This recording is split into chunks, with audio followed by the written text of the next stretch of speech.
6 minutes after the hour of 6 a.m. It's Tuesday, June 11th, 2019, 55 degrees outside. Good morning, everyone. Welcome to the KMMS Morning Soapbox with Tom and Shane. Shane and Tobin, half man, half amazing, is in Vancouver, British Columbia. He's here every day.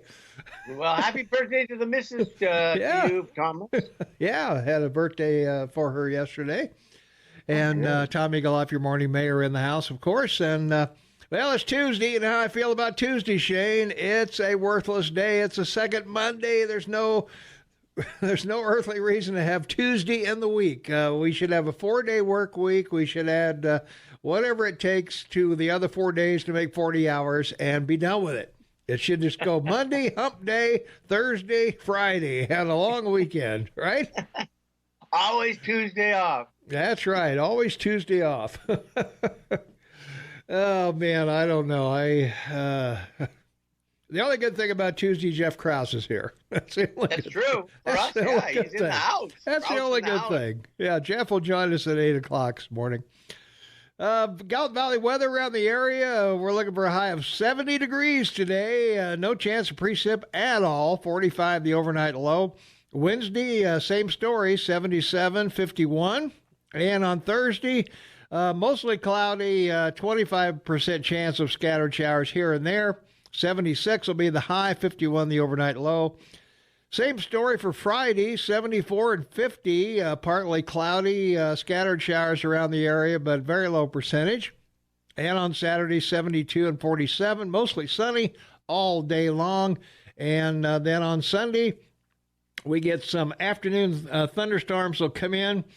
About a 40% chance of that happening. And on Monday, 71 degrees, and again, scattered thunderstorms. About a quarter of an inch predicted. And again, it's about 48%, something like that. So all in all, pretty good rest of the week. And at least Friday and Saturday will be good. So get out and recreate a little bit and do some stuff. Have fun. Yeah, and if you have Tuesday, get out and do some stuff. That's right. Yeah, get out on Tuesday and get busy. Let's see, temperatures around the area right now. Livingston is 55 degrees. Manhattan is 56. Three Forks is 61.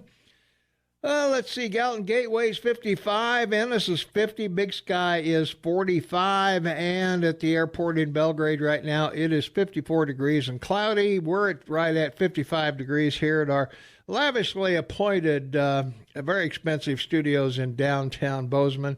Excited to be here at 9 minutes after the hour with my good friend Shane Tobin, and we're ready to rock and roll with this day in history, Shane. Well, yeah, and right on top is Vince Lombardi. Wow, what a guy. This guy's, when we were kids in the 60s, he was just the stand-up guy for everybody to He was the guy, wasn't it? Winning's not everything, it's the only thing. That's right. and what a storied career. Two NFL Coach of the Year awards, 59, 61. Yeah. The first two Super Bowls, 1 and 2, 65 and 66. 6 NFL championships. Yeah. He also was recognized not only in Green Bay but in Washington. He's on the Ring of Fame there. Mm-hmm. But of course, Green Bay was his home, and swore like a sailor, but had the best time on the side of the line of anyone, including his players, because he loved the game. He loved the game, truly did, yep. Well, in 1919, Sir Barton became horse racing's first Triple Crown winner by winning the Belmont Stakes. We had affirmed yesterday, and we got Seattle Slew coming up. Yeah, so right. We got a lot of Triple Crown winners here in the month of June. That's right, yeah. Born on April 26, 1916, and lived to October 30th, 1937.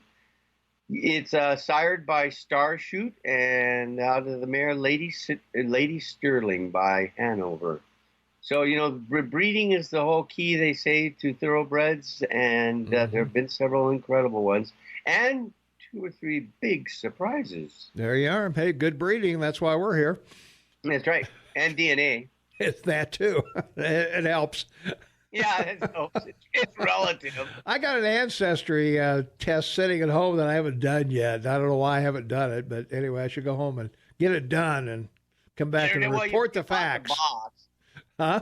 Yeah, you bought the box. You've already paid for it. Well, I Yeah, paid for the box. Yeah, I might as well get going on it. So, well, in 1942, on this date, the United States and the Soviet Union signed a Lend-Lease agreement to aid the Soviet war effort in World War II. Yeah, that's FDR and his cabinet came up with this to get around the German, trade restrictions, and to keep the U.S. out of World War II. So what he did was he would lend them equipment and lease them ships. In particular, I think it was 27 destroyers he leased Britain during the war, and it was a House ruling 1776, if you can believe that. 55 Statute 31. So it was actually an official act of Congress, an act to promote the defense of the United States. It was not executive ruling. It was actual legislation. No executive order, huh? Yeah, no executive order. All right.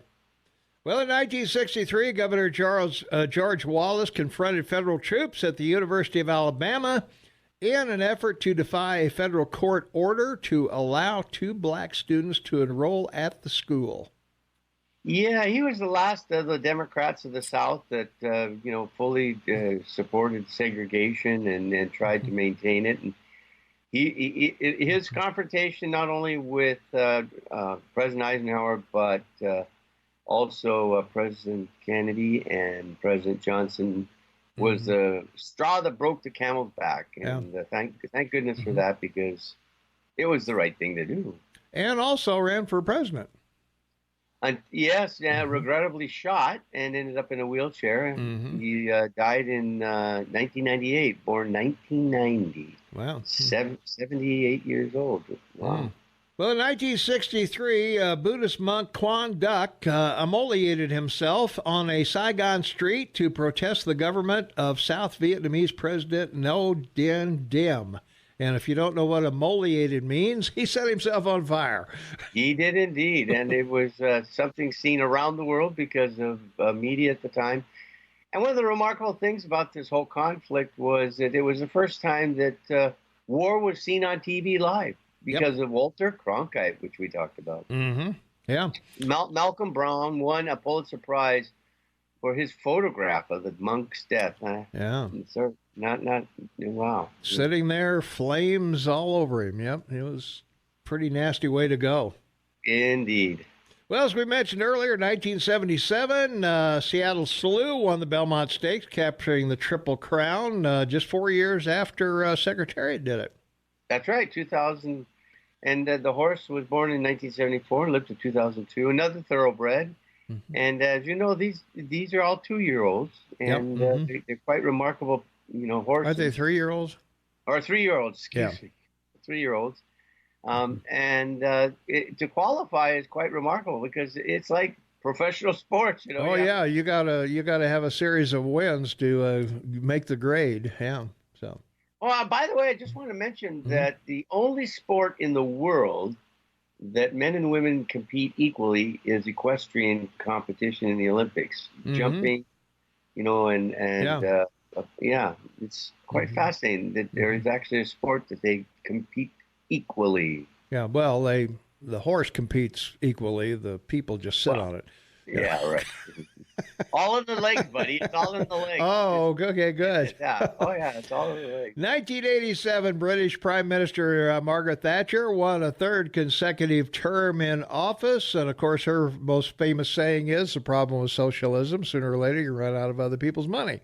That's correct. And that's holds true, I guess, today. So that's right. Quite a story she was, yeah. Yes, she was one of 3 women in the 20th century who was in leader of her country, started a war, and kicked butt, and won it. Yes, she did. Yeah, against Argentina for the Falkland Islands. 1990, the Supreme Court struck down a federal law prohibiting desecration of the American flag. How can you strike down that ruling? I mean, I don't know, a law or that law. Yeah, well, this is where the slippery slope happens, and this was the beginning of it. The First Amendment, right to freedom of speech had always protected this. Yeah. But they ascertained that wasn't what it was dealing with, and So they were petitioned to redress this grievance and change the law. And it was Everson versus Board of Education in 1947 that started the process. Oh, so, I don't know. Some things have got to be sacred in America. I mean, they've got to be protected. Well, yeah, and I realize people, put, they stick flags on their butts and, put them on jackets. And, I don't know that that's real respect for the flag wearing it like that. But, I think it should be protected in whatever guise it's in. I got one on my hat, I mean, come on. Yeah, that's it. Well, it's the same with the issue with freedom of religion. It says Congress shall make no law respecting an establishment of religion or prohibiting the free exercise thereof or abridging the freedom of speech or of the press or the right of people peaceably to assemble and to petition the government for a redress of grievances. I don't see that in there that says you can't have a cross on government property. You know what I'm saying? Like this whole thing about, it's very strange because the conflict here is that you can't have a cross in your country on public land, but you can demonstrate on public land. Yeah. And both of those are in the same amendment. And of course, I'm not a lawyer, just express an opinion, but you can't have a Christmas tree at City Hall either, Yeah. So well, you can have you can have a Christmas tree there, but you got to have a menorah, and you got to have a a Kwanzaa, and you got to have a whatever. And of course, you have to build a mosque. Well, I don't know. As I've said so often, atheists cannot pray anywhere they want. I ought to have the same right. So there you are. All right, we got to take a break here. We got to take care of the farmers, ranchers, and all those great folks out there that get booze and clothing and food to your table and your closet and whatever. So we want to take good care of those folks. Got the Headstock Livestock also, Headwaters Livestock, I should say. We'll be right back. 23 minutes after the hour of 6 a.m. It's Tuesday, June 11, 2019, 56 degrees outside. Welcome to the KMMS Morning Soapbox with Tom and Shane. We're going through the stuff of the day, history of the day. Something of the day. I forget what it is. This day on Tuesday. This day in history, something like that. Anyway, well, in 1993, the U.S. Supreme Court ruled that people who committed hate crimes motivated by bigotry may be sentenced to extra punishment. Pretty remarkable. As old as your country is, the first hate crimes really were recognized in the Civil Rights Act of 68, and then the Violent Crime Control and Law Enforcement Act of 94. Which you're referring to, Church Action Prevention Act 96, and the Matthew Shepard and James Byrd Jr. Hate Crime Prevention of 2009. So, you've got, once again, when your government wants to find time to find legislation and laws to establish protection of people, they do. And all of these acts that have been passed have been upheld by the Supreme Court in decisions setting precedent for them. I wonder what the extra punishment is. Extra lethal injection? You get a little more? You go to sleep quicker or what? It's up to the judge. But okay. A lot of federal crimes, the judge is limited by the law passed as to the maximum or minimum he can charge someone. So the judge can't say, "Hey, keep him awake a little bit longer." Huh? Yeah, let him think about his crime just a little bit longer. Let's put a lighter dose in there. Yeah. Right. Send him to Ellis Island alone. 2001, Timothy McVeigh was executed by ejection for the 1995 Oklahoma City bombing that killed 168 people. And that was quite a deal. He and what's really quite a deal is how they did manage to catch them. Yeah. It's just an incredible thing that a policeman happened to stop them on the way out of town, and bang. Yeah, there you are. Well, you know what they say: the cops can make 1,000 mistakes, but the crook can only make one. There you are. 2002, rock musician Paul McCartney married Heather Mills in a remote Irish castle. They divorced in 2008. That was a pretty nasty divorce, as I recall. She walked away with a big chunk of change. Big chunk of cash, yeah. That's right. Well, in 2002, the singing competition American Idol debuted on Fox. There you go, boy, and made a lot of people famous and created a lot of American singers. Yeah, so it's been a success. Yeah. And 2009, the World Health Organization declared the swine flu outbreak a pandemic. Yeah, they have a tendency of doing that. The World Health Organization is a organization under the UN, similar to the CDC, the Center for Disease Control in the United States, but on a global basis. Mm-hmm.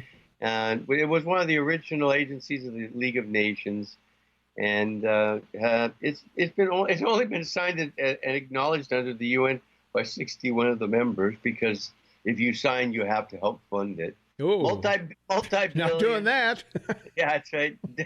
Multi-billion-dollar agency. Formation was 7th April 1948, and they have done good work, particularly with regards to HIV, AIDS, and Ebola, malaria, and tuberculosis. So, to some degrees, they've worked well, but it's, again, one of these agencies in the UN that's administrative heavy and not so much in the field. Yeah. Well, the FIFA World Cup opened in South Africa. The first time soccer's biggest tournament was held on that continent, and I think the women start up today at about 1 o'clock our time, and they will be rocking and rolling. They're playing, God, I forget who they're playing, but they're 34th. I see you got your USA hat on. So. I love the American soccer team. They're just glorious. They're pretty good. Watching the Americans and Canadian women's soccer in the Olympics was really fun. They're so fast and aggressive. And, yeah. Founded, by the way, the FIFA, it was founded 1930, 89 years ago. Mm-hmm. And right now it's having a horrific time with corruption and trying to clean up the administrative side of the association. But it still puts on a great game, and the world loves it. Most watched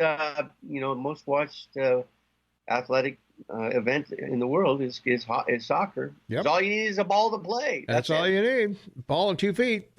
That's right. Well, speaking of 2 feet, from our text line 478-8298, Heather Mills, nothing but a one-legged gold digger. So oh my goodness.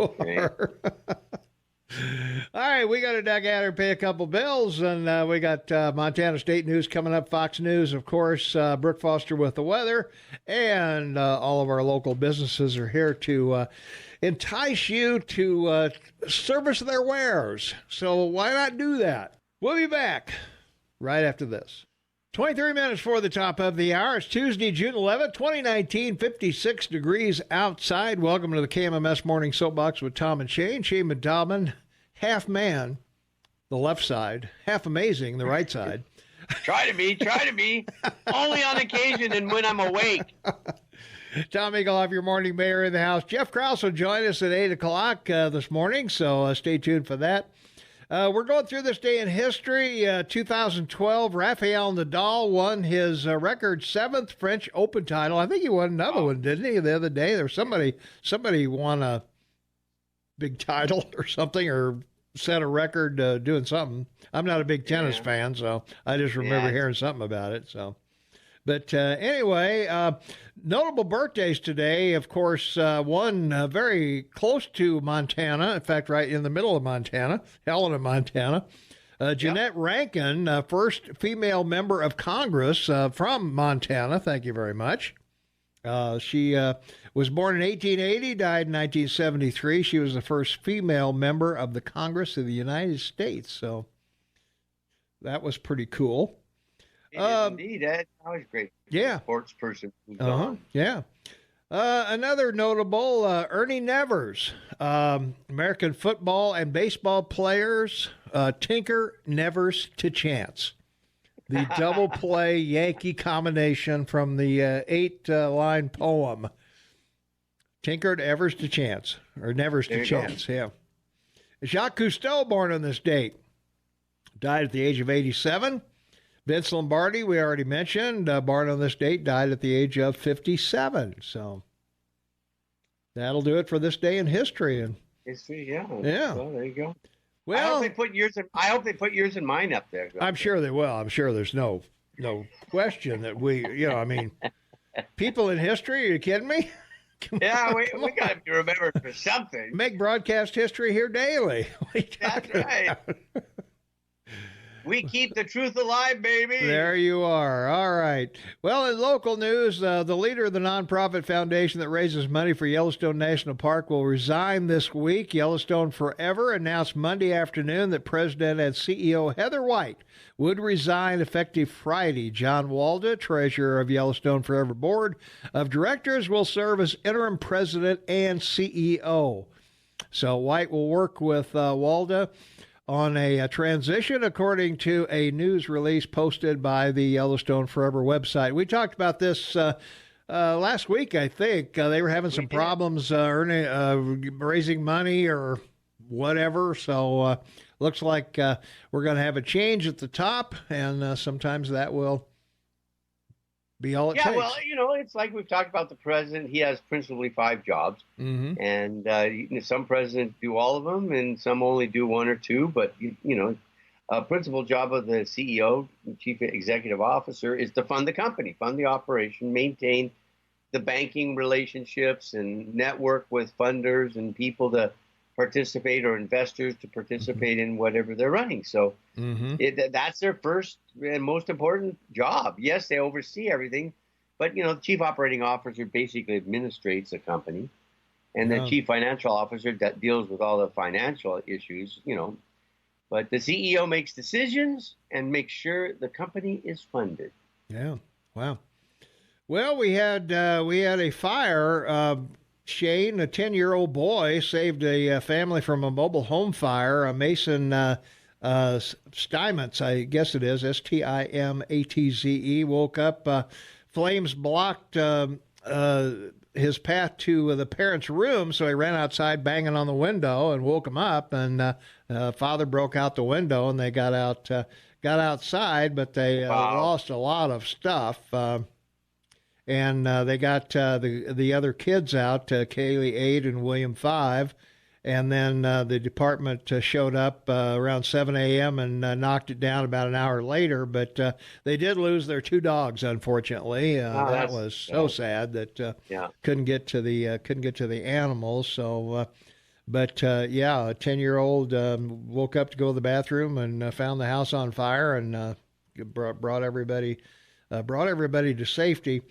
There is a GoFundMe for the family, and they are over on GoFundMe.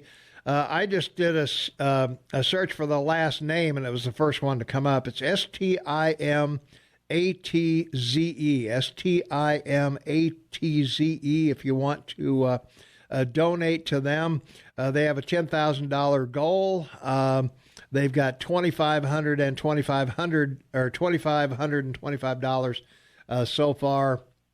31 people in 2 days. So if you want to donate to that, just go to GoFundMe.com and do a search for Stimatze,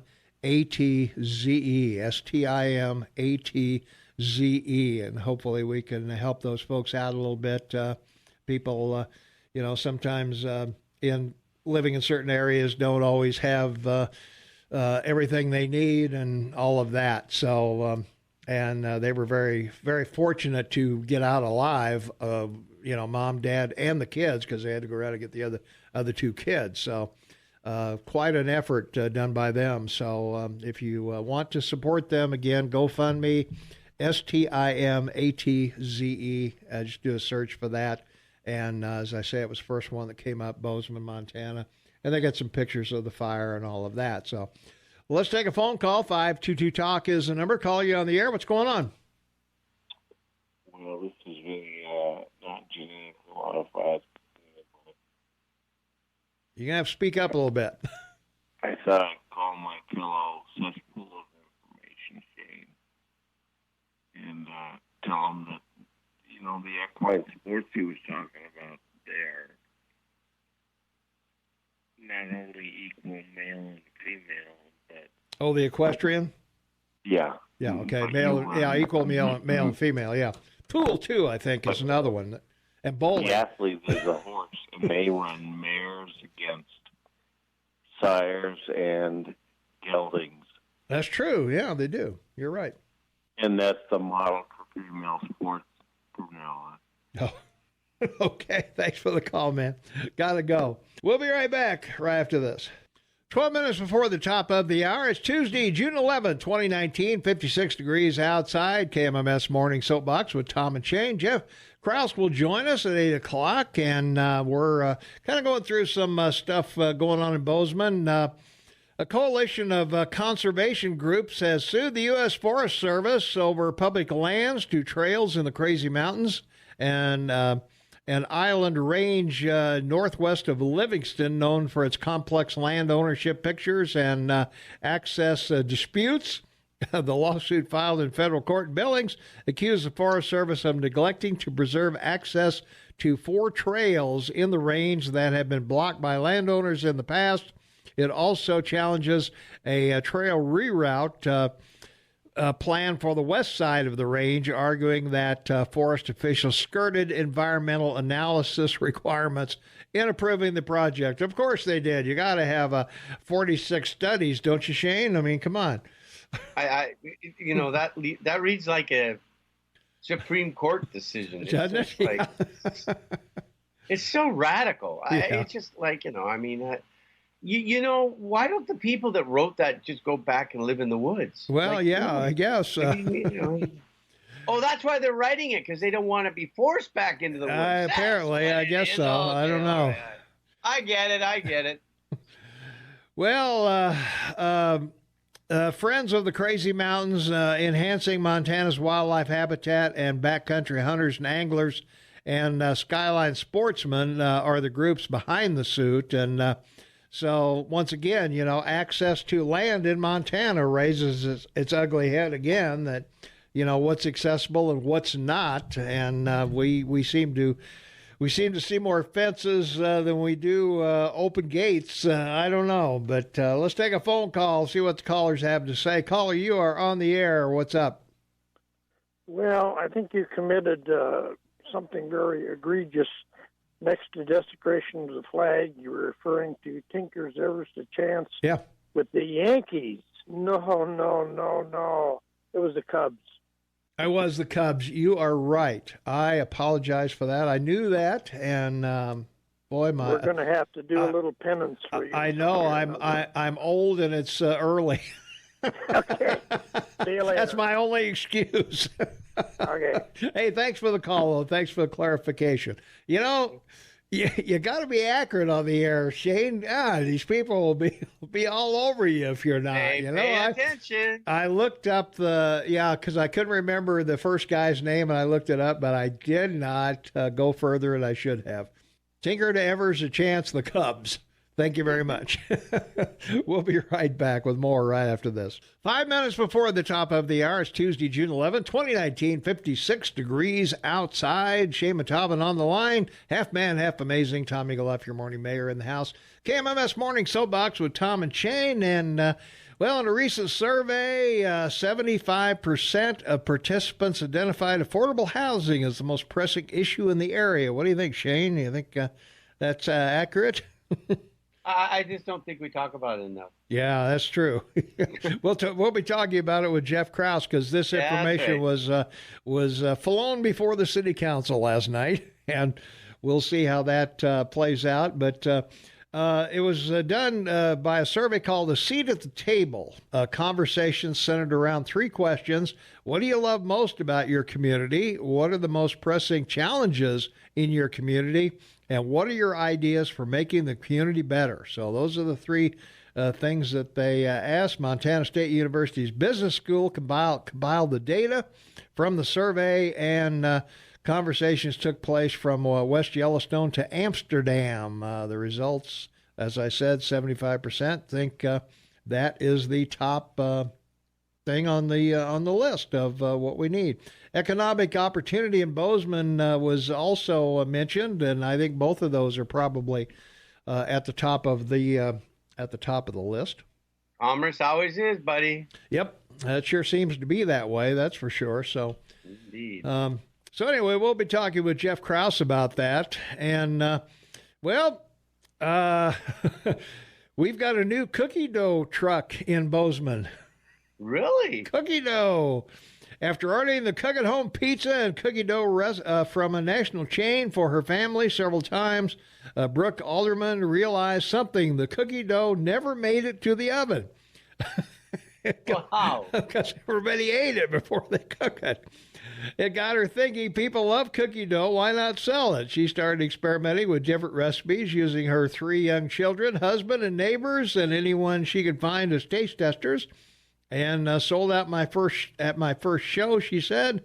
And that's when it was like, oh, I think I've got something going here. So there you are. So she has a Brooks cookie dough truck, and more power to her. So let's, if you see that, running around, Brooks cookie dough, well, hey, go for it.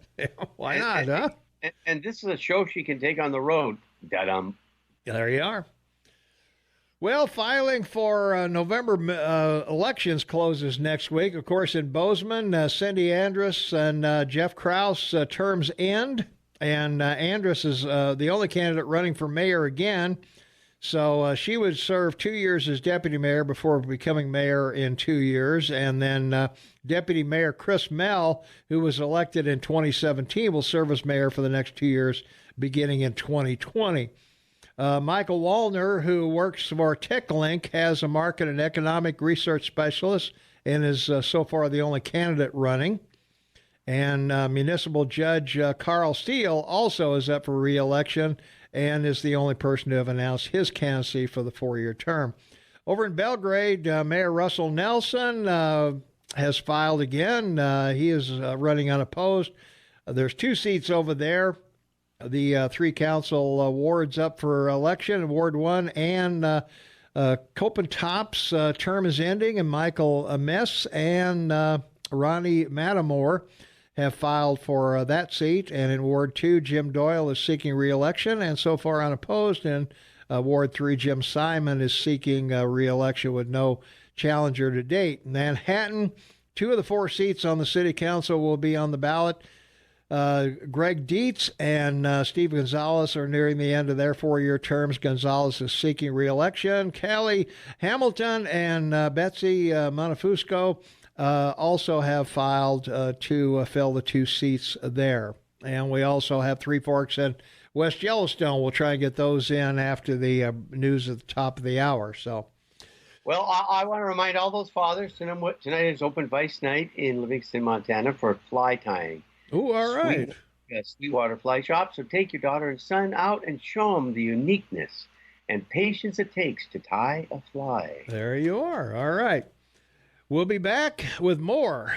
Jeff Krauss will visit us at 8 o'clock, so we'll be talking about the City Commission and the affordable housing yet again right after this. So stay tuned. A lot more to come on the Morning Soapbox with Tom and Shane. 4 minutes after the hour of 7 a.m., it is Tuesday, June 11th, 2019, 58 degrees outside. Shane and Tom and Half Man, Half Amazing. Tom Eagleoff, your morning mayor, and this is the KMMS Morning Soapbox with Tom and Shane. Happy to have you along with us. Thanks for taking us with you. And we mentioned earlier in the hour that on June 8th, electrical outlets behind the couch in the living room of a home in the King Arthur Park caused the couch to ignite and catch fire, and the 10-year-old's nephew happened to be up going to the bathroom and couldn't get through the fire in the living room to the parents, so had to run outside, go around, bang on the side of the trailer and wake them up, and then they broke windows and got out of the trailer. They had to go around and break windows to get their 2 other kids out of their bedrooms. And so due to the smoke and the fumes, virtually every possession is unrecoverable. Clothes, toys, photos, everything imaginable stripped away. And there is a GoFundMe site for this family if you'd like to contribute. I did a search for their last name. Just go to GoFundMe.com, and the last name is Stimatze. Stimmates, I guess it is. Stimates. STIMATZE, and they've collected around $2,500 of a $10,000 goal. They're going to have that trailer demolished and moved, and I don't know if insurance covers that part of it or not. I don't know if they even have insurance, but if there's any way that you can help them out with the GoFundMe fund over there. Again, the last name, STIMATZE. And we've had several donations, $50, $100, $50, $50, $100 from a construction company, $50, $50, $25, $100.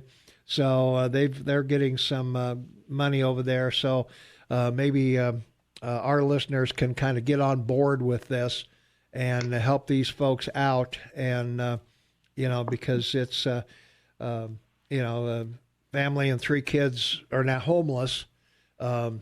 And this is another thing about affordable housing that, this is one instance where people are in affordable housing out there and are certainly, may not have everything they need or everything they want. So if you can get behind that, that would be great. Again, go to GoFundMe, the last name, STIMATZE. Just do a search for that, STIMATZE. And it was the first one that came up when I did that search. So let's see if we can help those folks out. So, all right. Let's see. We were going through the municipal elections in the past hour. Three Forks, half the seats on the city commission, or city council rather, are up for election. Steve Dahl and Deborah McElberry and Terry Whitsitt finishing up their 4-year terms. Dahl's the only candidate that's filed so far. Voters will also select a mayor to take over for Steve Hamilton, whose term ends in 2021, but who stepped down in May. To date, no one has filed to fill the remainder of Hamilton's term. At a June 25th meeting, the town council will appoint an interim mayor to serve until the new mayor is elected in November. In West Yellowstone, Jeff McBurney and Pierre Martineau have filed for 4-year terms on the town council to fill the seats held by Deputy Mayor Greg Forsyth and town council member Chris Burke. So once filing closes, the Gallatin County Election Department will determine, based on the number of candidates and the number of open offices, if any city or town needs to hold a primary election. The election department will make this determination by June 27th, and primaries would then be concluded via mail-in ballot on September the 10th. So there you go. And also from over in Livingston, we have a candidate for governor. Governor Livingston's Riley Neill is running for governor over in Livingston. The first Democratic candidate for Montana governor has filed her paperwork with state regulators, and she is a former state representative, registered Saturday with the state commissioner of political practices office. She pledges to carry on the government, carry on Governor Steve Bullock's legacy on her campaign website. She's 45 and represented Livingston in the Montana House between 2013 and 2015. And so we wish her well in her quest for the governor's mansion. So there you go. So and get to Sacagawea Park Lagoon, because they've just stocked it fresh fish. So you can get out there and try and catch a nice be a nice angler and catch a nice fish for dinner. There you go. Yeah. Well, that's good news for the anglers out there. Why not? All right. Well, we got to do 5 things you need to know, Shane. So we got to rock and roll on that. Hey, President Trump was persuaded to drop his plan to impose tariffs on Mexico goods after Mexico promised to crack down on Central American migrants, arresting thousands every week. And officials from both governments told the Washington Post, but in a press conference Monday, Mexican Foreign Minister Marcelo Ebrard said Mexico has not reached any secret agreements on immigration or agriculture, as Trump claimed in a series of tweets. On Monday, Trump tweeted about a fully signed and documented section of the immigration and security deal with Mexico that will be revealed in the not-too-distant future. And this is why you're seeing Mexico coming close to a failed state. The same guy came out of the meetings on Friday at the White House when they were negotiating, saying, well, we feel we have to do a deal because if we don't, they have other things they've shown us they could do if this doesn't work. So well, yeah, you have to make a deal because you're screwing us. Thank you very much. I'm sorry, it's not all about you. Yeah, it's a sad situation, and one of the things we talk about, markers, and there's so many of them with regards to Mexico and its situation economically, that even with the success they've had and the 700,000 jobs in the auto industry they got from NAFTA, it's a 100-year-old rotting, political government that's just dealing with two things: a lot of money from drugs buying off the politicians, and only the upper class politicians running the country. So it's not a good situation, folks. No, it really isn't. So when you, looking at the on one of the shows the other day, they showed a map of how much area of Mexico is controlled by the cartels, and almost all of what's the little sliver running down the west side? The Baja is almost entirely red. And I mean, there's only small amounts of land in Mexico that is actually controlled by the government. And the terrible thing about the country, from a political point of view, it's a federally controlled, or politically federally, and the policy is everything runs through Mexico City. So it doesn't matter where you live in Mexico. If you want a city, a county, a state, if you want to put something in, a road, a curb, a sidewalk, or paint something, you got to get a permit from Mexico City to do. I mean, it's a real. The dollar's at 19.15 to the $1 US, almost 20 to 1. Oh yeah, it's not looking good, folks. And this is not a movie we want to see, because you think that they're going to come from Guatemala. Yeah.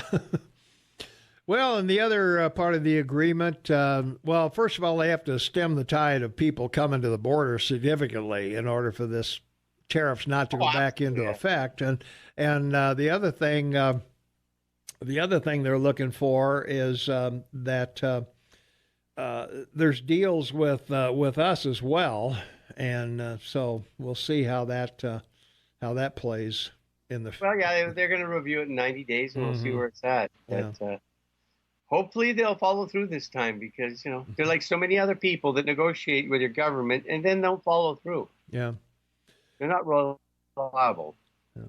Well, the GOP lost a member of the Freedom Caucus, Representative Justin Amash, the representative from Michigan, and only Republican lawmaker to call for President Trump's impeachment, quit the House Freedom Caucus on Monday night. I have the highest regard for them, and they're my close friends, but I don't want to be a further distraction for the group. So he helped found the Hard Right Freedom Caucus in 2015.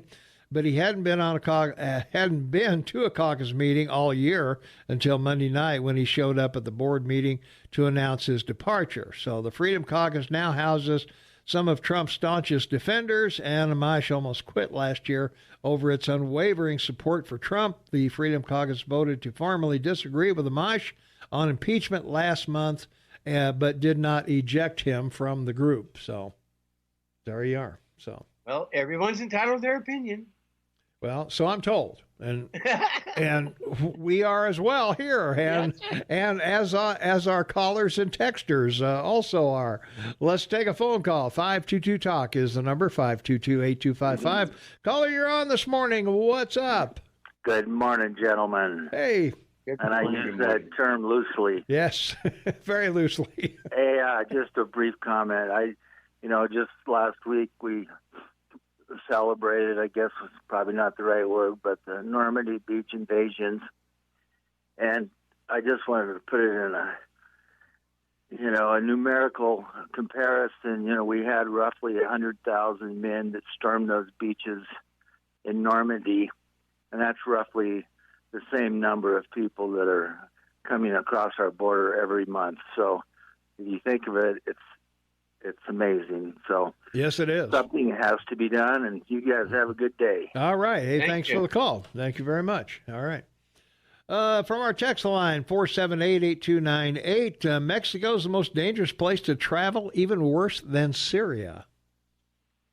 Well, they say away from the resorts, it's not very safe, and probably so, because of the cartels. I mean, the danger that you have is that they will not stop at anything to maintain their hold on the American public with drugs. And I mean, you can't fault them. I mean, if there wasn't a demand, they wouldn't be selling them. Well, that's true. Yeah. And they are concerned about these laws being passed in states to legalize, marijuana, because they see it as a slippery slope. Mushrooms, marijuana. What's next? Because that'll impact their cash flow. Yeah.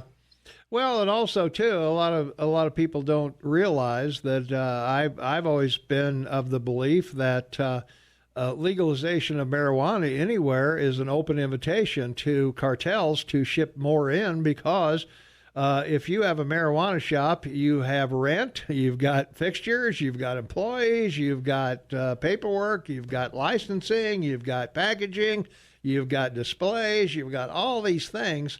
The only thing the cartel has is baggies and ammo. That's right. That's all they need, and they can undercut you with better stuff or whatever. Yeah, silver or lead.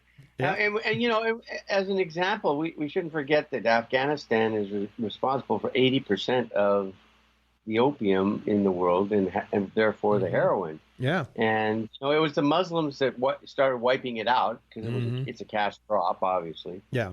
And and now it's back to it dropped to like 20% of the world's heroin provider, and now it's back to 80%. So this stuff can happen quickly and turn around quickly, because it all grows, and it grows quickly. Yes, it does.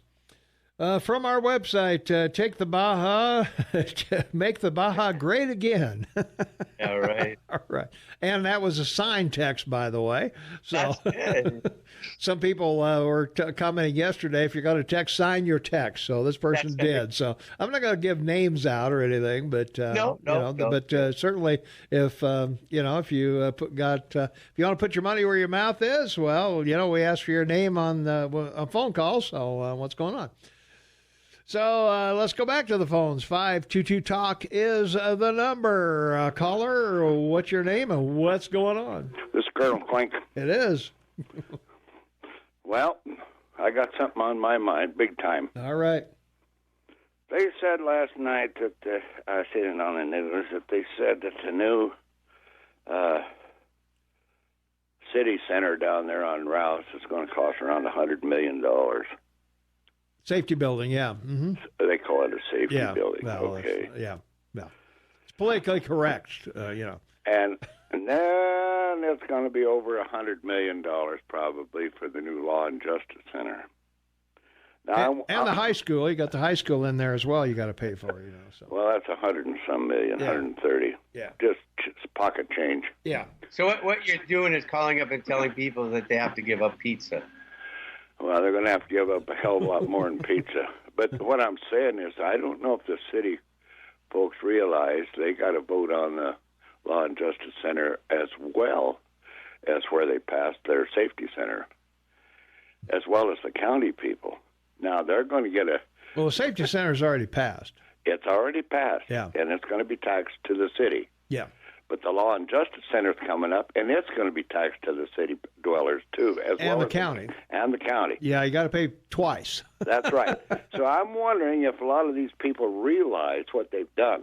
I don't know. I don't know either. I'd like to hear about that. And the thing is, it seems to me like that Vail, Colorado is coming to Bozeman, Montana. And I think it's already here. There's so much that needs to be done, like the homeless. We need a place for them. Yep. And we're going to talk about that with Jeff at 8 o'clock. Okay. I got to go, Clint. I'm up against the break here. Well, I'm sorry. I just want to say that beware of what this. I'm against this Law and Justice Center. When them people, the city moves out of there, there's about 10 or 15,000 square feet in there that isn't being used. That I don't think we got to move. Well, we'll certainly find out, I guess. So. Okay. All right. Hey, thanks for the call. All right. We got to duck out of here. We'll be right back. 24 minutes after the hour. It is Tuesday, June 11th, 2019. Jeff Krauss, three-time mayor of Bozeman and current city commissioner, will join us at 8 o'clock. Shane Matobin on the line with me from Vancouver, British Columbia. Tom Eagleoff, your morning mayor in the house, and this is the KMMS Morning Soapbox with Tom and Shane. And let's take a phone call. 522-TALK is the number. Caller, you are on the air. What's your name? What's going on? Hey, this is Aaron. How you guys doing? Hi, Aaron. Hey, Clint. Yeah, hi, Shane. How you doing, buddy? Yep. Got to turn. Oops, sorry. Got to turn Shane up. There you go. Yeah, that's awesome. Hey, this is for Clint. Hey, Clint, I wouldn't worry too much about how much that high school is going to cost, because while they're paying for the building of that, they're also going to have to pay to operate it. And I think that's really going to get them. That will be costly, that's for sure. No question. What's the cost to operate a high school today for a year in Bozeman? $40 a day. $40 a day. We don't know, but we'll ask Jeff Krauss. Yeah, we'll ask Jeff. I should per student, maybe. No, $400 a day per student, maybe. Well, I would say, yeah, it's quite a bit. Yeah, so I mean, did the people think about that? Not only are they paying $130 million for the school, but on top of that, they're going to have to pay for all the teachers, and Bozeman teachers aren't going to be cheap. They're liberals; they're going to pay them real good, and the janitors, they're going to get paid real good. Everybody's going to all the legacy costs of every one of those employees that Bozeman has to pay for, right? Yep. Yeah. So the cost of that, kind of like buying a car. The cheapest part about buying a car is buying a car. The cheapest part about building a school is building a school. I mean, running it's going to be the expensive part. So. You guys have a good day. Maintaining it. Maintenance. Yeah, maintenance is huge. You know, they're going to want the best computers. They're going to want the best this, best. It's all going to be green, I bet, which is the most expensive way to build. So, that's going to be a real treat. Clint, hold on to your britches. It's going to get a lot worse. All right. Bye, guys. All right. Thanks for the call. Let's see. According to the figures from the U.S. Census Bureau, the United States spends $11,392 per student every year.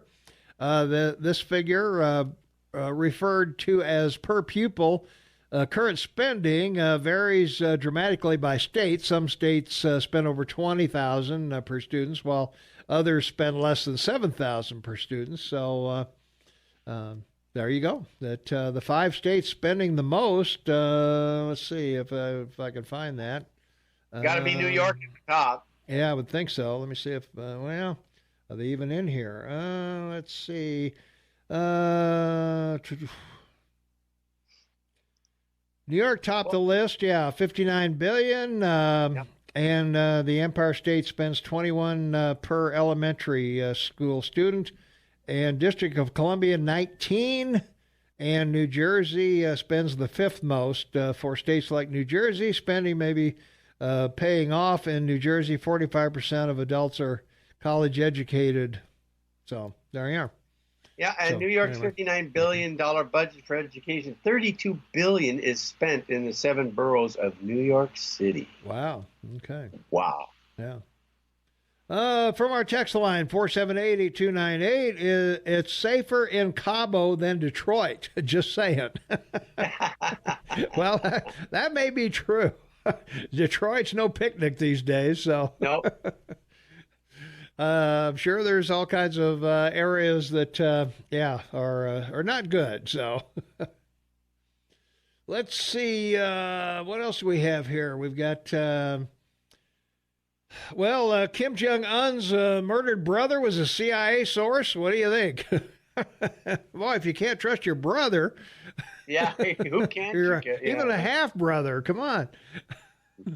I don't know. That's pretty serious. But anyway, he They said on the news last night there's 320 some locations that Kim uses for public executions, public firing squads around the country for the people he doesn't care for, I guess. So. Which tells you how busy he is, I was going to say, annihilating people. I don't have time for the rockets. I've got 3 executions I got to get to today. Yeah. All right. All right, we'll be right back with more.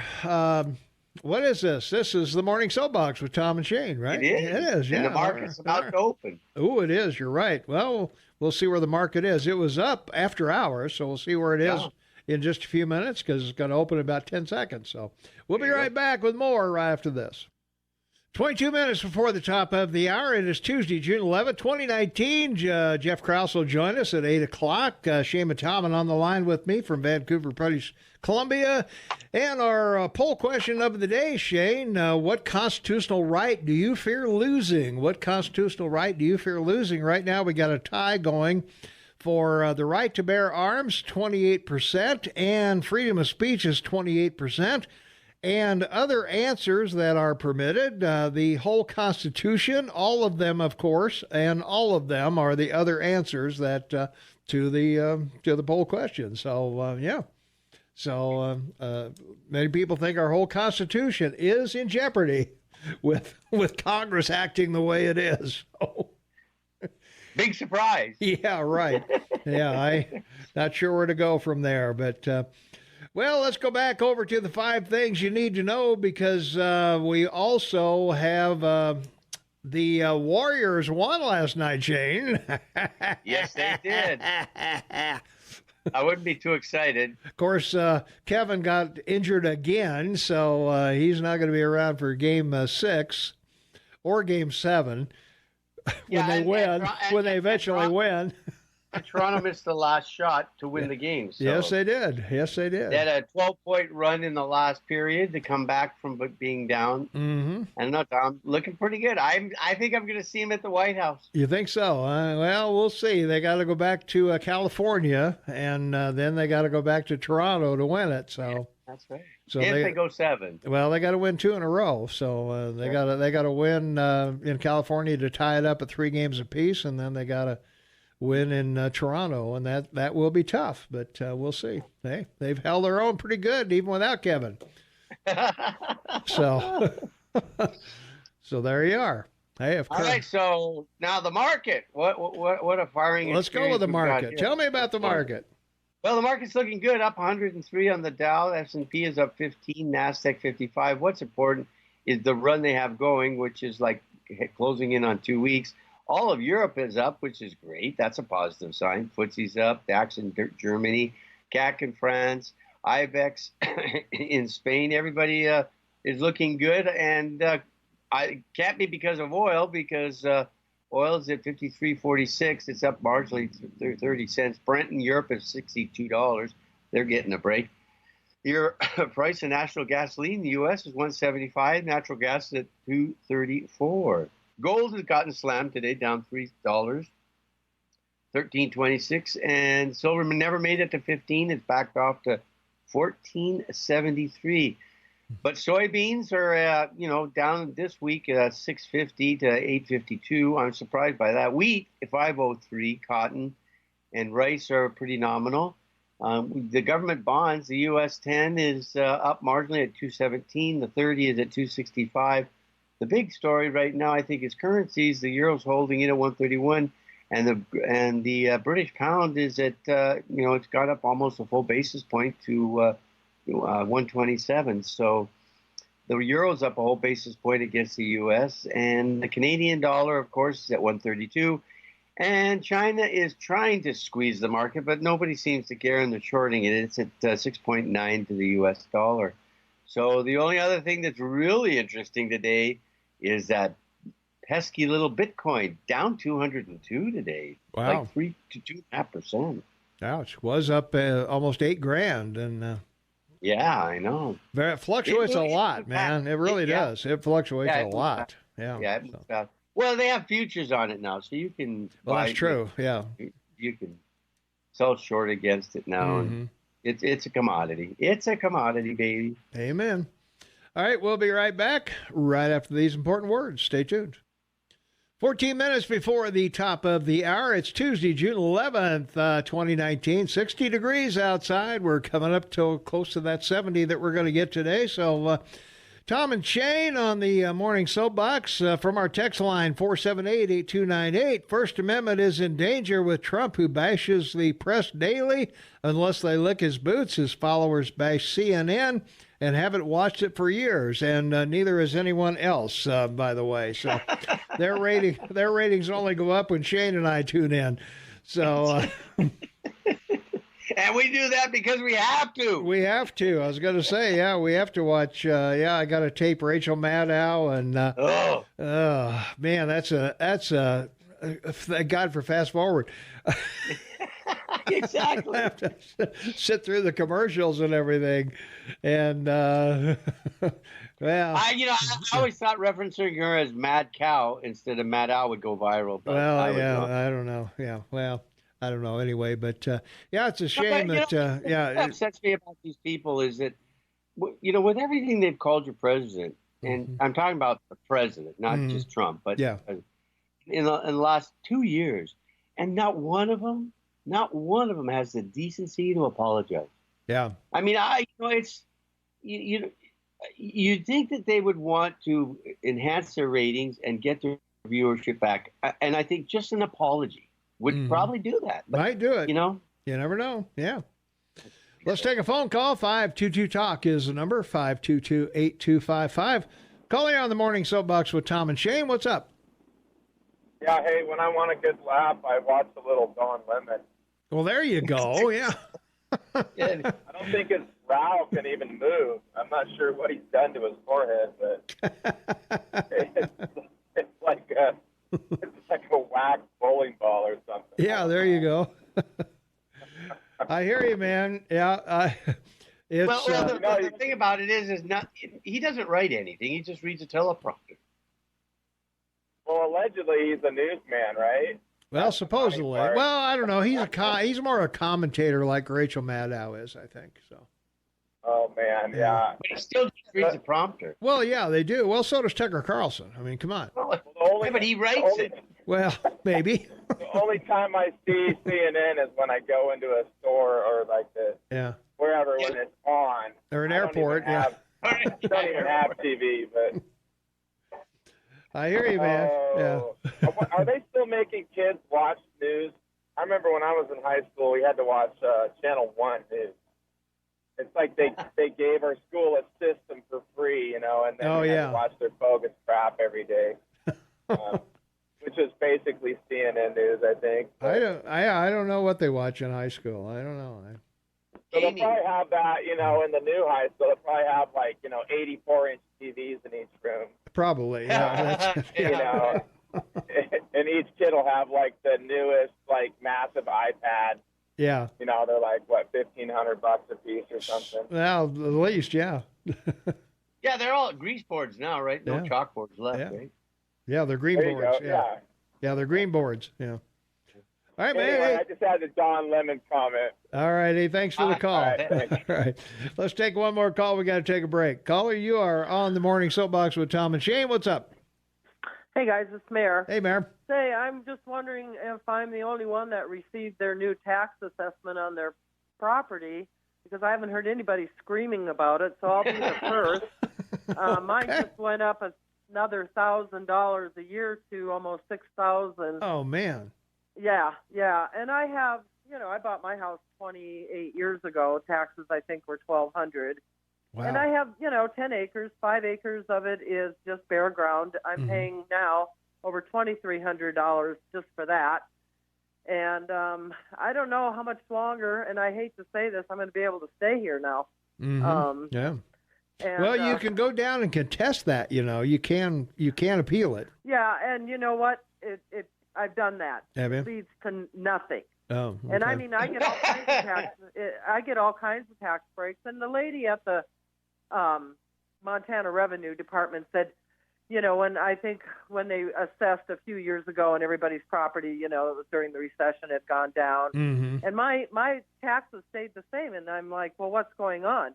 And she said, if you think your taxes are ever going to go down, they're never going to go down. They just screw with the mill levy. And that's exactly what she told me. Yeah. So they're never going to go down. They're just going to keep going up. And I live in the Belgrade area, and I'm like, what did we vote for that my taxes went up $1,000 a year? And somebody told me, and I don't think it's true, that the new high school is being, they're taxing the county for that. Have you heard anything about that? I have not heard where the taxes are going. Maybe Jeff Krauss might have some info on that at 8 o'clock. Yeah, if you could ask him, because I know I can't call back. Put that on the list, Shane, the high school tax. And the thing about it is, if it does go countywide, the county didn't get to vote on that. That was a city vote. Mm-hmm. Yeah, it was city vote. So that would be, so I don't see how that could be a possibility at all. But if the new law and justice is going to be city and county, holy crap. You know, I mean, now they're assessing every 2 years, and of course the property values in this valley are going sky high. So is that every 2 years I've got to come up with yet another 1,000? I mean, in 5 years, you know, I'll be, you know, 8 years, I'll be at like $10,000 a year. Like I say, you'll be on a 10 on your 2-3 acres out there. Yeah, that's kind of what it's boiling down to. I'm sorry, I don't mean to make light of your problem here. Obviously, well, I'm not going to be the only one having the problem. No, you're not. Once this hits the fan, Yeah. And the problem is now we've got 2 more years to wait for the legislature the do nothing legislature to probably do nothing yet again, to give at least people that are older more. I mean, at what point do we not pay for schools when you're, almost 70 years old? True. I mean, I think I've paid into the school system long enough. Yeah, there might be I would think maybe an age cutoff on that. Yeah, and not only that, but what about all the people that have 5 kids going to school and pay for 1 kid, and then people that don't have kids going to school paying for, I mean, it's really not a fair tax. Well, also you'd have grandchildren in there as well, so it's I don't know. I'm really upset about it.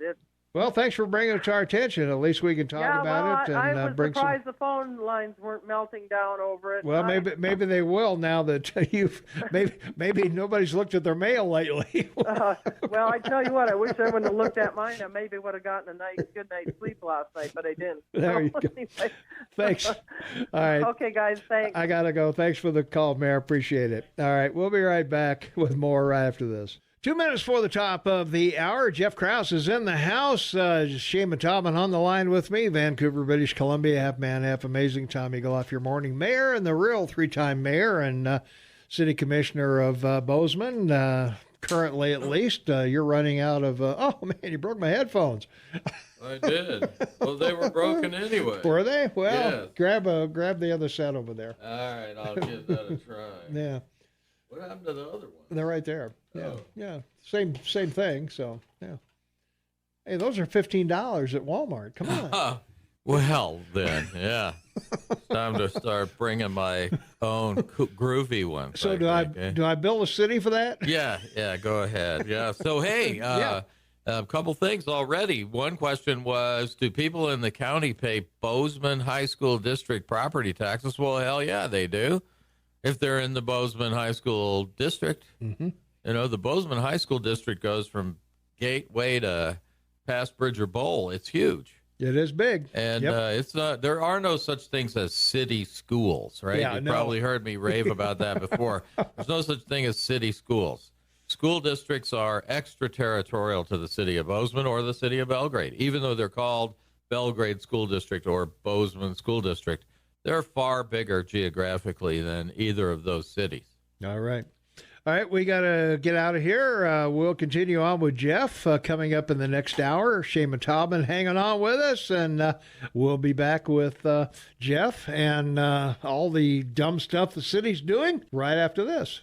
6 minutes after the hour of 8 o'clock, it's Tuesday, June 11th, 2019, 63 degrees outside. Tommy Gloff, your morning mayor, unelected, and Jeff Krauss is in the house. Shane Mataban on the line, half man, half amazing in Vancouver, and boy, we've got a lot of text questions for you already. Shane, but then there's Shane, keeper of the list. Yeah, Shane is the keeper of the list. So I have the Jeff list. The first one was cost to operate the high school. Yeah. Those are all questions for the high school. The school board, yeah. I know they come on here regularly, too, right? Yeah. All right. From our text line, 478-8298, paid more than my share for students being corrupted through my tax dollars. Jeff, what percentage of our district school tax bill funds go to teachers' unions annually? Again, that's a school board question. Yeah. That's a school board question. Okay, so school districts are larger than city limits. Do folks in the entire district then get to vote? And the answer is sure, yes. Absolutely. Yeah, if you're in the school district between Gallatin Gateway and Bridger Bowl and wherever else, you got a ballot in the mail. So essentially up to the Bozeman Pass. Yeah, right?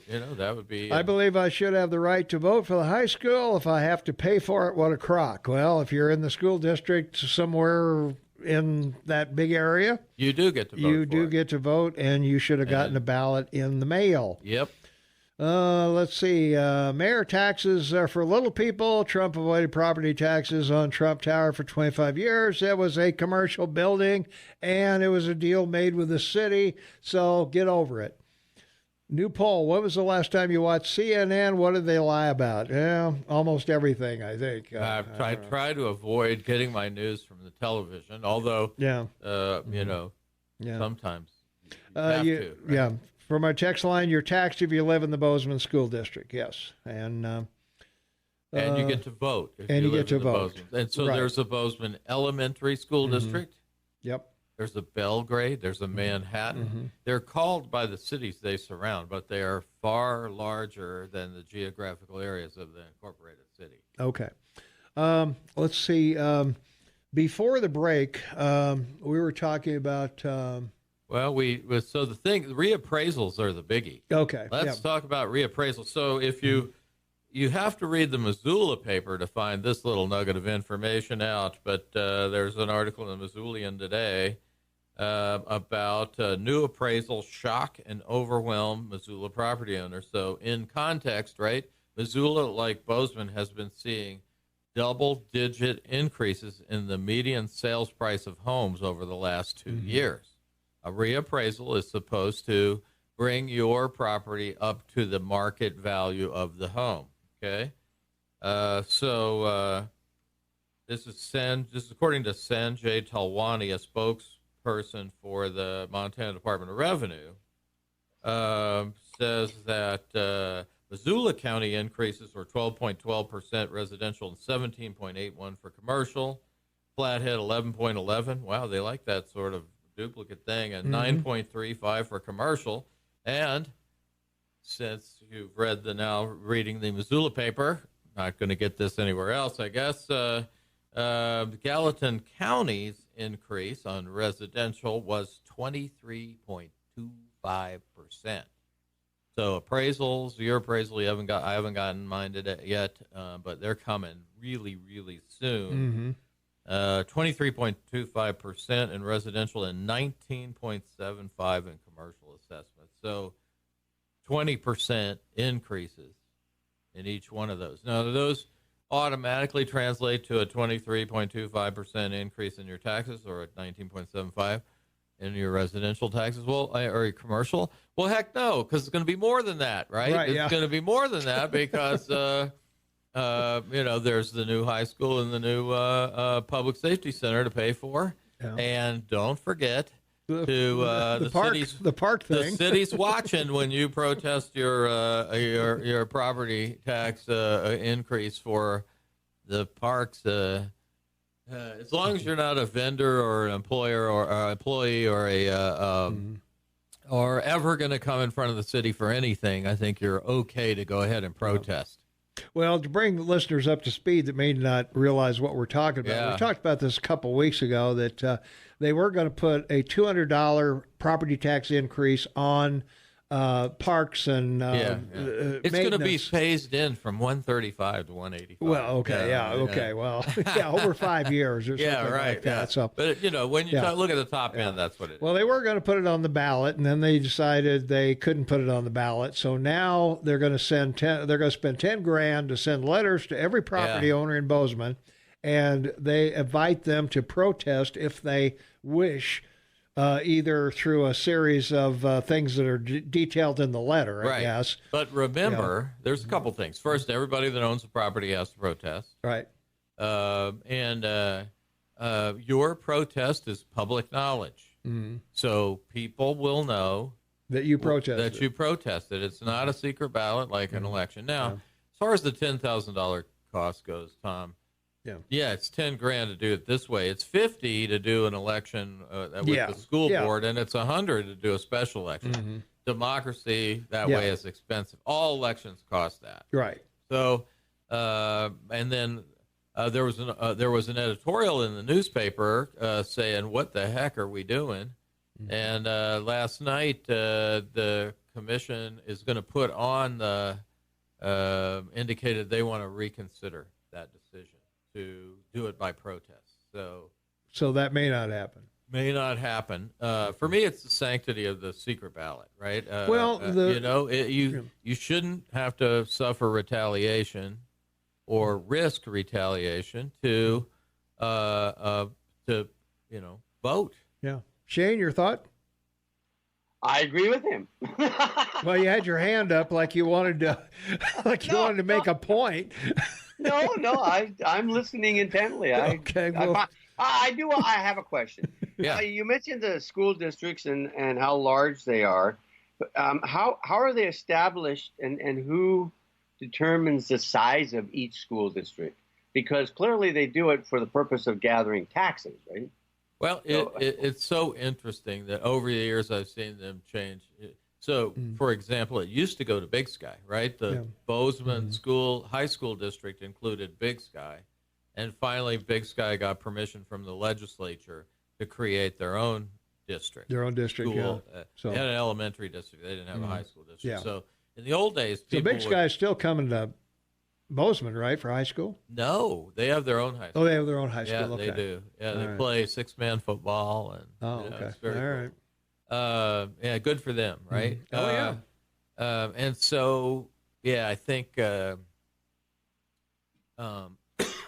it's really, evolved over time. The only changes you see now generally are, if a new one cuts away, like Big Sky did, or someone buys a property and they've been told, hey, you're in the Bozeman School District or the Belgrade School District, and then they get their tax bill and they go down and start ranting at their county treasurer.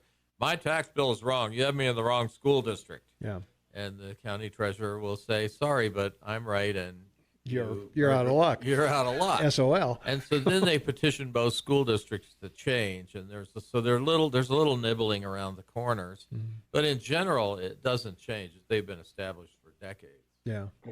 So what are they going to do now? We got two high schools. There was something in the paper not too long ago where they were going to draw a line or something diagonally across Bozeman or across the school district or something like that. So. Yeah, they have drawn a line. I'm not exactly sure where it is. And whether they got the quarterback in the right one. I was going to say they got a little jog around somebody's house because the quarterback's there or the linebacker's there or the tallest guy on the basketball team lives there. Or any seemingly irrational jogs in that line can generally be traced to high school sports. Yes. Yeah. Just an idea from our text line, scrap the state income tax, assess property taxes at the time of a property transfer to eliminate the annual assessment increases and replace them with a 4% sales tax, exempting groceries, prescriptions. It would relieve tax burden for everyone. So that's been proposed how many times? They almost never want to touch the income tax, but I personally believe the income tax is the way to go. property taxes is the one to get rid of, right? Get a little closer. Okay, so I personally believe or drag that back if you want to sit back. Income taxes is the one to get rid of, and property taxes. Yes, there's an article in the Red Lodge paper 25 years ago that I was part of that said, hey, we should go to sales price for your valuation, as long as it's an arm's length transaction, not inheritance or whatever, right, you know. And that should be the basis for your taxes. And of course, it's opposed by realtors and real estate professionals, because then you tend to stay in one place, right? Yeah. And there's not a lot of churning or moving up or whatever it is, because then you get a new basis and your taxes go up. But I've always felt like it's kind of the deal. You paid this is what your taxes are. That's kind of your deal all the way around. And I would like to have seen that long ago. Horses left the barn. It was opposed by, that never got any traction in the anywhere other than California. Yeah. So, one of the things people are always saying, well, mine went up 25% in 2 years. Well, setting aside the idea that it might have, right? Let's say if you're on the north or south side of Bozeman, yeah. In addition, the old part of town was chronically undervalued. And when you have chronic undervaluation of properties in one area of town and then they're fairly valued in the newer parts of town, what that does is that distorts votes on levies, right? If you're only paying half of a levy that you're supposed to, you'll vote for those levies, right? Sure. Oh, yeah. But doesn't hurt me. Doesn't hurt you. I'm only paying half. I get a discount because of the valuation on my property. Well, about 6 years or so ago, that started to go away when it just got too hot to ignore, and then you started seeing the older parts of town really get huge tax increases. The thing to ask yourself on these is a couple things. One is it fairly valued? Are properties around me selling for this price? You can go down. You got 30 days to go down and appeal your assessment, right? Your appraisal. Yeah. You get an AB 26. That's a form. You get that from the Montana Department of Revenue. They're over there by Goodwill Industries, I believe. And then you fill that out and you go, they check to see if your appraisal. Then you can appeal that to Tax Appeal Board. Well, people do that because they've gone up. Well, yeah, we've seen double-digit increases here. What should happen, right? As Mayor was saying, hers, she went down and appealed, and they just told her flat out they're never going down; they're always going to go up. So right. When I was county treasurer, people would ask, and Mayor, that is the answer, right? When did they ever go down? Yeah.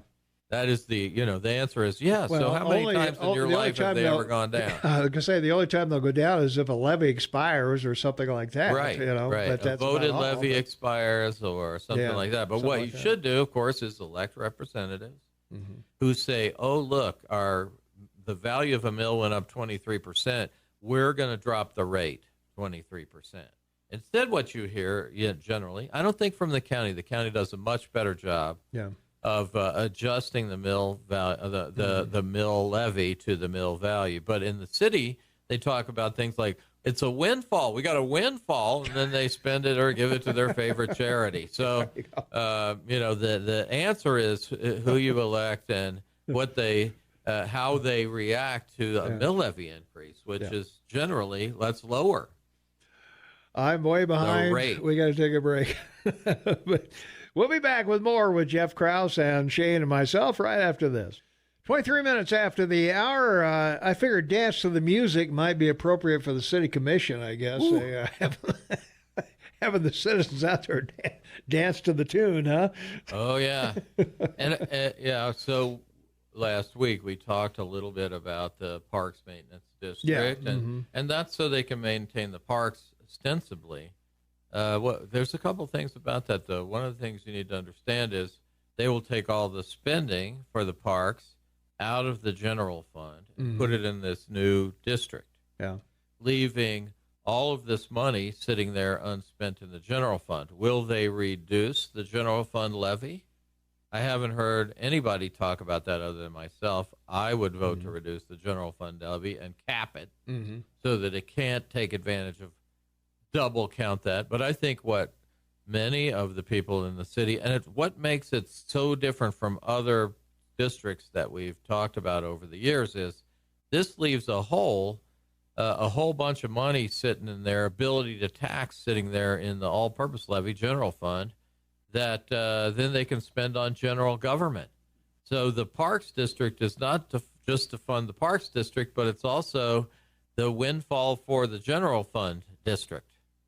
And unless the commission does what we did with the police levy or the 911 levy and say we will not use those mills ever, it's just a windfall for the bureaucracy that's left in the general fund to go out and spend some more. Yeah.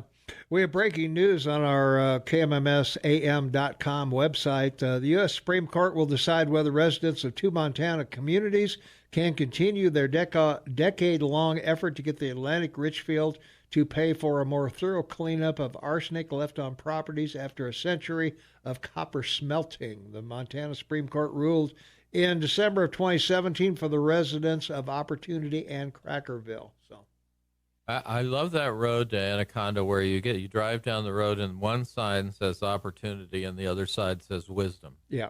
I'm always, I have to stop there. I have to stop and think opportunity or wisdom. Don't you need one to have the other? Well, if you don't have wisdom, will you take advantage of the opportunity? That's my point. Yeah. Let's take a phone call. 522-TALK is the number. Caller, you are on the air with Jeff Krauss. What's up? Hey, good morning, illustrious gentlemen. Yes. Hey, Jeff, I know this is a loaded question, so I'm prefacing it as such, because what I'm about to ask is, it's so hard to quantify because it is so subjective. But what's prompting my question is those on a fixed income, a lot of people who are getting pensions, and even if they have a cost of living adjustment, it's so nominal. I mean, rarely is it over 3%. Is there any source that you know of that provides projections for maybe cost of living within Bozeman or the local environs, say through 2030? Is there any way that anybody could better plan if they're on a fixed income? Because everything goes up. I mean, with our state legislature, our illustrious 66 legislature, we got this tax now on us for Medicaid expansion, that we didn't vote for, and everything's just going to escalate. And I'm concerned about those that are on a fixed income, that unless they plan well in advance, they're going to really be sucking some wind hard. So, got any suggestions there, Jeff? I know that that the economic development office in Bozeman or the one in or the economic development entity, I can't think of its name right now. They do retrospective ones, and I guess you could look at the trend line to see. Obviously, the things that impact us the most are housing, food, and taxes. I would say those are. I was going to say, get out from under your mortgage as quick as you can. That would be one of the big things. If you're driving a new car, think about maybe, because I think the average car payment's like $535 a month or something like that. So that's pretty ridiculous. That's going to be my health insurance payment. I was going to say, that's pretty high. So I think health insurance is, if you're a retiree on a fixed income, so taxes, health insurance, and cost of housing. Those are your three big whammies. Medicine, and they're and I think for the most part you're likely to see high single-digit increases in those through 2030. I mean, the rapid devaluation of that fixed income is something that's been happening over the last 20 years, whether it's through inflation or increases or changes in the law. Right. And that, I don't believe that's going to change. I think it's going to be difficult and especially in such a town like Bozeman, and you see people now choosing to leave. I think, or make their residence somewhere else. Yeah. I take it lightly, this idea that the old part of town has gone up so much, but the old time part of town has a lot of the older residences in it, and they truly are getting clobbered right now, and they're beginning to kick back. Even the most liberal among them are beginning to call their city commissioners and saying, "Hey, my taxes went up 25% last year. I can't do this for long." Well, that's why who you vote for makes a difference. Matters. It really does. Elections have consequences. So yeah. All right, we got to Doug Adder, pay a couple of bills. Hey, don't forget, we had a couple with 3 kids that lost their mobile home out in King Arthur. They've got a GoFundMe place going on, GoFundMe.com. Do a search for the last name Steinmatze, Stimatze, Stimatze. 23 minutes before the top of the hour. It's Tuesday, June 11, 2019. Shane's been waterboarding a caller for the last few minutes. So, Shane, let's see what the caller has to say. Caller, did you survive with Shane okay? I did. That was a tough battle, but good morning. Good morning, guys. This is Jack. Hi, Jack. Hey, Jack. I was discussing with Shane that now seems very ripe because people are beginning to see what it's going to cost to live here in the next years, and on and on and on. And their property taxes are going to go up, and that's just the way of life. We understand that. But Shane and I were talking about the fact that as people get older, and I'm one of those people that has a piece of property that he bought about 40 years ago, and the property tax has been going up and up and up. And eventually it's going to be more than I can afford with my current fixed income.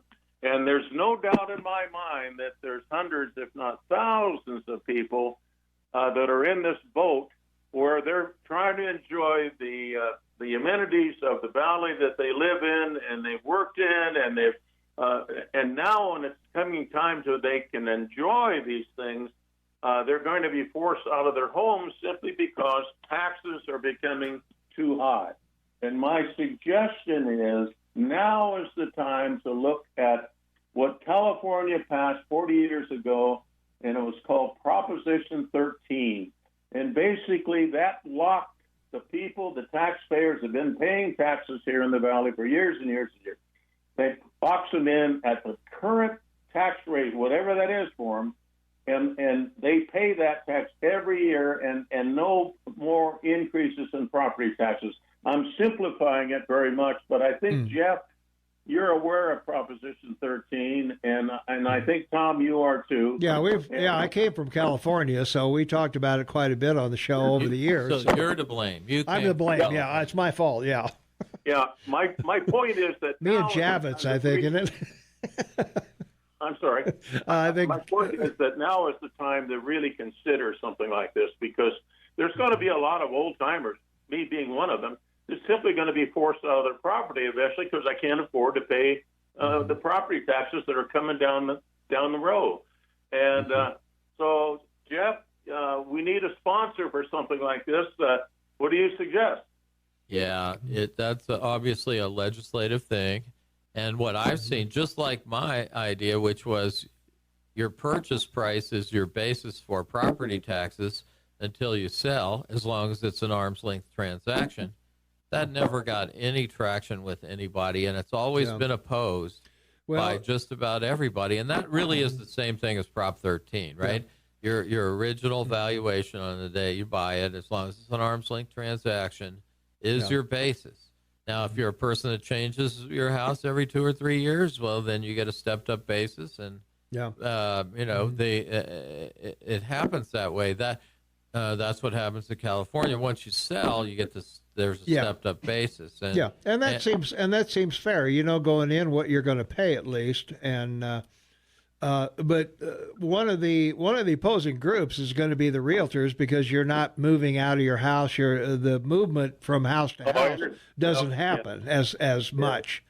And the other good thing about it is it restores neighborhoods where people get to know each other. It and does. Also the other positive it does, if you're going to stay in your home, chances are you're going to keep it in good repair. Yep. I think all of those things. And the resale value will be better, and you can get out when you want to, and have the windfall that will sustain you as you're talking about as you go into your less productive years. I may be able to find the Lone Peak Lookout that the article is in. The county treasurer favors purchase price for us. By the way, then you avoid the you don't have as much intensity every 2 years when you do these reappraisals. Right. That's an expensive proposition. It is, And you don't have that. People that don't change don't get a reappraisal. It just 20 years ago, that just wasn't going to happen. What they told me always was, well, Jack, you live in a house that's valued for taxes at $150,000 or $75,000 or whatever it was that you paid for it 40 years ago, $38,000, and your next door neighbor pays on a $500,000, and that's not equitable. And that was the biggest thing they pounded me on whenever I would bring it up, is the inequity between the new person arriving and the person that had been there 40 years. But we already have impact fees, and growth doesn't pay for itself, and yada, yada, and all this other stuff. I was going to say, what's added on to your home? I mean, come on. Yeah, that seems like it already has this. What I would tell everyone listening is there is no person behind the tree to tax. There's not the imaginary person that you can tax instead of yourself to get whatever it is you want out of government. You want something out of government, you got to pay for it. There you go. I got to go. Hey, thanks for the call. All right. All right. Appreciate it. Shane, we got a caller waiting on the line. If you'll entertain them, I will be right back. All right, 13 minutes for the top of the hour. Shane Montalban's been interrogating yet another caller, so let's go to the phones. Caller, if you survive, Shane, what's going on? Shane convinced me I'm guilty. Oh, well, you are. We all know that. That's no secret. A few things here. Mm-hmm. The first thing, as far as the Mayor brought it up, she doesn't have any kids in school anymore and blah, blah, blah. And that's the old people, and that's me. And the old saw was, well, we all benefit from an educated populace. Well, that's all well and good, but I'm not sure that's what we're getting anymore. Mm-hmm. We're not getting a big bang for our buck. And two questions for Jeff.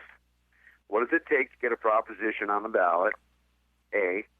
And B, what is the predicate for improvements on rural land?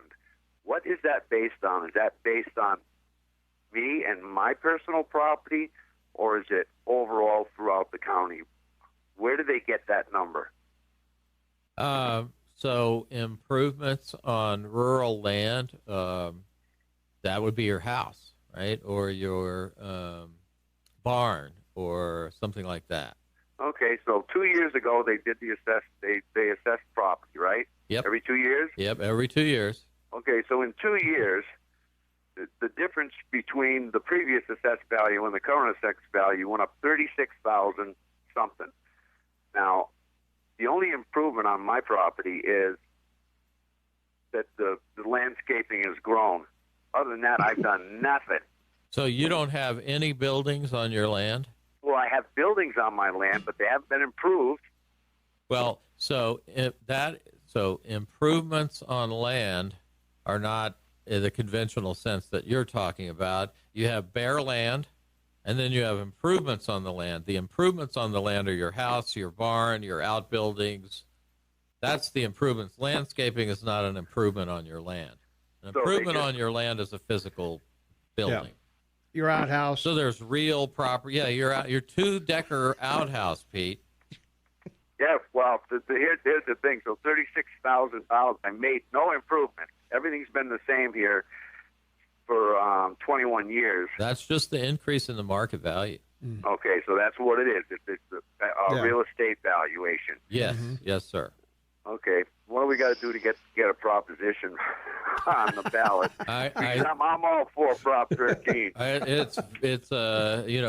So there's a lot to it, right? If you're going to try to do it through proposition, there's a certain number of counties you have to get, a certain percentage of voters signed. You have to make sure the voters are all legit. The effort to do that is pretty. Is pretty high, tough, right? Yeah, it is, and so it would take act of God. The medical marijuana people did it several years ago. I was the treasurer for their effort, and they did it, but they were highly organized and they had a lot of cash. Yeah, right. Well, I would think people. I don't have a lot of cash to do that. Well, I would think people that have a lot of cash also have property that's been taxed enough, and maybe those people are ready, in 2 years to get this on the ballot or get it on November. That may be a short time span to get it done. I don't think it will. You wouldn't be able to get it certified. You have to get it certified, so they look at all the signatures, the Attorney General or Commissioner of Political Practice, I forget which, and it's a difficult thing. You really have to go through the legislature, and their fixes, which are applied globally. The fix for Sydney is not the fix for Bozeman, right? That's true. And so the global fix is difficult unless you go to something like using purchase price in an arm's length transaction, and that's something everybody can understand. Yep. Right. It just does. Maybe we need a tax revolt. Yeah. We had one a long time ago that capped, but there's been so many ways around it that cap, while it still exists there, when I worked at the county with Pete, there was a cap, and it was legit, but over the years that's been eroded, and just the huge increase in market value has changed the impact of that considerably. There you go. So we're right back to an educated populace. Yeah, I try. Thanks, Pete. Gotta go. All right, take it easy. Rush update coming up. Here's Rush. All right, we got about 3 minutes left till the end, and expiring as commissioner, along with Cindy Andrus. Right. So the two commission seats are up at the end of December. The time to sign up to run for city commission is between now. Is this week. Yep. Okay, so you want to run for city commission, you're inspired by what you've heard today or any other time you've been listening, you live in the city, go down and sign up and put your name in the ring for city commission. I have served, this will be my 4th term on the city commission. 3 times as mayor. I will not be running again. I'm retired from my other jobs, and fired for some, and I'm not, and I don't believe that political. I'm not a senator, right? A U.S. senator that thinks that office belongs to me, and that I should stay in until they have to wheel me in on a handcart. I think that new people with new ideas. I think if there were 2 people who ran on a coherent platform of fiscal responsibility were to sign up and run for mayor and city commissioner, they'd have a chance at winning. But after 16 years, I think I will have my attitude, has been, it's tough to maintain, I think. And you think it in these people that are there forever, they sort of change over time. Office changes them, and they're not as responsive as they used to be.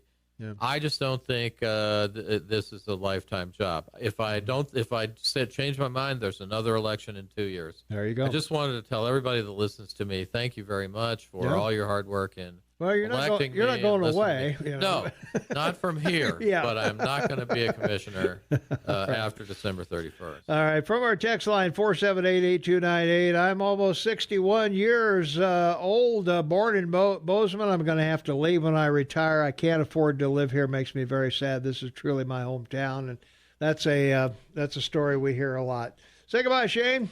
Goodbye, Mayor. Goodbye, Jeff. We'll all be happy tomorrow again, and be happy, be safe. All right.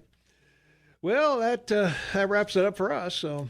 Yep. See you next week. We appreciate it. Thanks for coming in, and I fully understand. We'll miss you sitting up there trying to keep everybody honest, but I understand. So. I just don't have the credibility at 4-1 that I need to make change.